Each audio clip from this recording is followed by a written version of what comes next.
जय माता दी, जय माता जी। नवरात्रि स्पेशल भजन गीत लेके आई हूँ। आप लोग सुनिएगा ज़रूर। आप लोग के अच्छा लगे तो वीडियो के लाइक, चैनल के सब्सक्राइब ज़रूर कीजिएगा। आप लोग के दिल से धन्यवाद। साची कहीं तेरे आवन से हमारी, साची कहीं तेरे आवन से हमारी, मंदिर में आइल बहार मैया, मंदिर में आइल बहार मैया।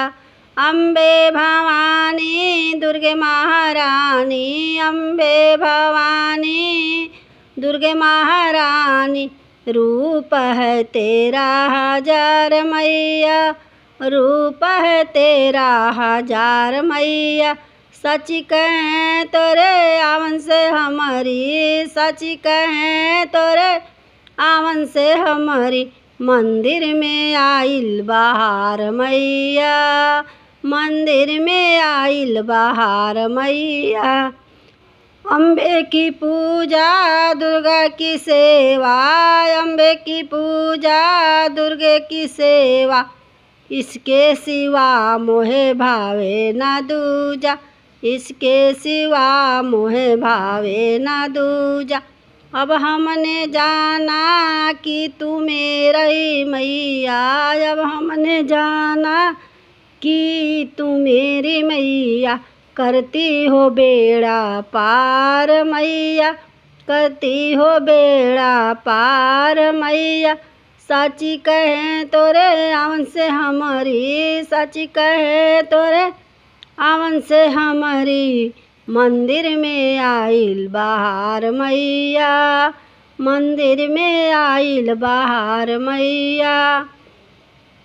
यह मन है पापों का डेरा, यह मन है पापों का डेरा, जब से हुआ मैया तेरा बसेरा, जब से हुआ मैया तेरा बसेरा।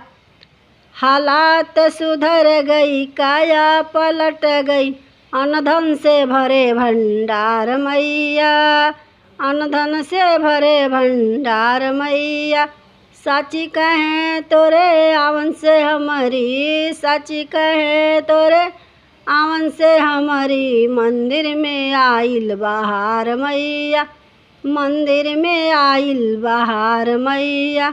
निस दिन मैया हम तुमको पुकारे, निस दिन मैया हम तुमको पुकारे, पर्वत छोड़ आजा हमारे द्वारे, पर्वत छोड़ आजा हमारे द्वारे। आजा अगनवा दे दो दर्शनवा, आजा अगनवा दे दो दर्शनवा। गाएंगे तेरा गुणगान मैया, गाएंगे तेरा गुणगान मैया। सच कहें तोरे आवन से हमारी, सच कहें तोरे आवन से हमारी, मंदिर में आइल बहार मैया, मंदिर में आइल बहार मैया।